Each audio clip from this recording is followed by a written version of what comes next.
नमस्कार. सातारा लोकसभेच्या निवडणुकीच्या अनुषंगाने जिल्ह्यामध्ये चर्चा सुरू आहे. अनेक उमेदवारांची नावांची चर्चा रंगतदारपणे सुरू असताना कराड दक्षिण मतदारसंघामध्ये सध्या चाललंय तरी काय, किंवा कराड दक्षिण मतदारसंघातील नेत्यांचे सध्या काय नियोजन चाललंय याबाबत आपण आता विश्लेषण करणार आहोत. वास्तविक पाहता कराड दक्षिणचा विचार करताना गत काळामध्ये जे काय आमदार झाले त्यांची नामावली पाहिली तर ज्येष्ठ विचारवंत यशवंतराव मोहिते, ज्येष्ठ नेते माजी मंत्री विलास काका पाटील इंदाळकर आणि विद्यमान पृथ्वीराज चव्हाणांचा राजकीय कालखंड पाहिला तर अत्यंत दिमागदार आणि उठावदार केवळ महाराष्ट्रात नव्हे, केवळ सातारा जिल्ह्यात नव्हे तर देशभरामध्ये आहे. त्याचबरोबर विलासराव इंदाळकर यांनी गत काळामध्ये 35 वर्ष या मतदारसंघावर प्रतिनिधित्व केले आहे, अनेक विकासांची कामे केलेली आहेत. त्यांचे सुपुत्र उदयसिंह पाटील सध्या काय करतात ते सध्या पृथ्वीराज चव्हाण यांच्या बरोबर त्यांच्या खांद्याला खांदा लावून दक्षिण मध्ये काम करतात. विकासाच्या कामामध्ये उंडाळकरांचे योगदान महत्वपूर्ण आहे. उदयसिंह दादा देखील पृथ्वीराज चव्हाणांच्या बरोबर विकास कामामध्ये अनेक कामे सुचवत असतात. त्याचबरोबर यांचा विचार करत असताना एका बाजूला पृथ्वीराज चव्हाण आणि उदयसिंह पाटील एकत्रित काम करीत असताना त्यांच्या विरोधात भारतीय जनता पार्टीचे अतुल भोसले हे कार्यरत आहेत. अतुल भोसले यांच्याकडे सध्या सातारा जिल्हा प्रभारी म्हणून भारतीय जनता पार्टीने कार्यभार सोपवला आहे. गेल्या दीड वर्षामध्ये भारतीय जनता पार्टीने सातारा लोकसभा मतदारसंघाची अनेक प्रकारची उजळणी केली आहे, अनेक प्रकारचे कार्यक्रम राबवले आहेत आणि भारतीय जनता पार्टीचा खासदार सातारा लोकसभा मतदारसंघातून व्हावा यासाठी कसोशीने प्रयत्न डॉक्टर अतुल भोसले करत आहेत. निवडणुका नुकत्याच येऊन ठेपल्या आहेत. पाहू या निवडणुकीमध्ये कोण किती पाण्यात आहे किंवा जनता कशी प्रतिसाद देते. मात्र अतुल भोसलेने ना भूतो ना भविष्यते याप्रमाणे संपूर्ण सातारा लोकसभा मतदारसंघ पिंजून काढला आहे. त्याचबरोबर अतुल भोसलेने अनेक नवीन जुळण्याही लोकसभेच्या अनुषंगाने केल्या आहेत. हा एक भाग झाला. दुसऱ्या भागाचा जर विचार केला तर पृथ्वीराज चव्हाण सध्या राज्याच्या राजकारणामध्ये सक्रिय आहेत. नुकतेच नांदेडचे अशोकराव चव्हाण हे भाजपशी झालेले आहेत. त्यामुळे पृथ्वीराज चव्हाण यांच्याकडे काँग्रेसचा अधिकचा भार आलेला आहे.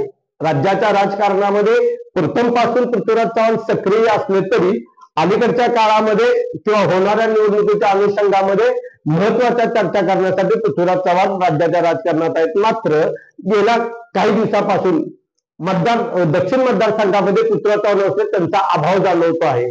त्यांचा अभाव जाणवत असताना दुसऱ्या बाजूला उदयसिंह पाटील उंडाळकर हे सक्रिय तर आहेतच, काँग्रेसचे सक्रिय म्हणून ते कार्यरत आहेत.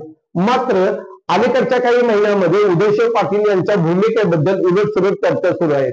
अनेक तर्क वितर्क लढवले जात आहेत. कारण राज्याच्या राजकारणामध्ये बरीच उलटापालट झालेली आहे.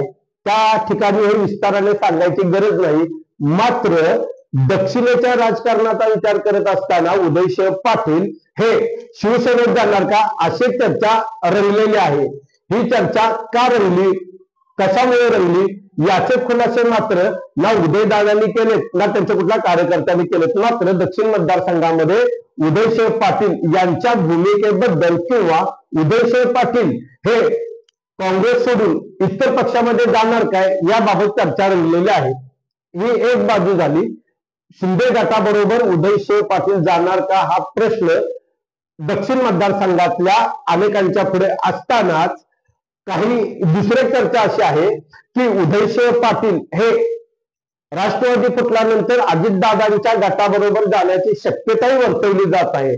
मात्र उदयसिंह पाटलांबद्दल दक्षिण मतदारसंघामध्ये हे चर्चा का सुरू झाली आहे, कुठे तरी काहीतरी मुरते का, कुठे काहीतरी चर्चा चालू आहेत का, काही गुप्तपणे गाठीभेटी सुरू आहेत का याबद्दल मात्र अधिकृतपणे आपल्याकडे कोणतीही माहिती नाही.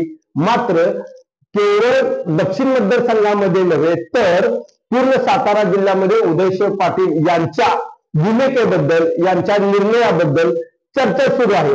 बघूया येणाऱ्या काळामध्ये जर उदयसिंह पाटील यांनी स्वतःहून याबाबत जर खुलासा केला तर ते त्यांची भूमिका सांगू शकतात. मात्र जर का आपल्या नावाबद्दल उलटसुलट चर्चा होत असेल, विविध गटामध्ये जाणारी चर्चा होत असेल, तर निश्चितपणे याचा फायदा उदयसिंह पाटील यांनाच होणार आहे. कारण त्यांची लोकप्रियता सातारा जिल्ह्यामध्ये आहे तर निश्चितपणे उदयसिंह पाटील यांची लोकप्रियता सातारा जिल्ह्यामध्ये आहे, हे अमान्य करून चालणार नाही.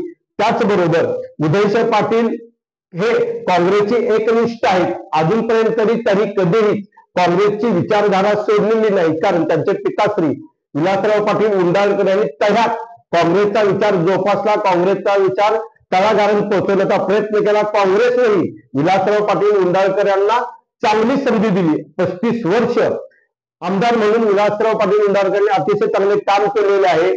मंत्री म्हणून काँग्रेसने विलास काका उंडाळकर यांना संधी दिली. मात्र त्यांचे चिरंजीव सध्या या विचारापासून लांब जातात का, काँग्रेस विचारधारेपासून लांब जातात का, अशी चर्चा सुरू आहे. पाहूया येणाऱ्या काळामध्ये उदयसिंह पाटील आपली भूमिका जाहीर करतात की या चर्चा अशाच सुरू राहतात. धन्यवाद.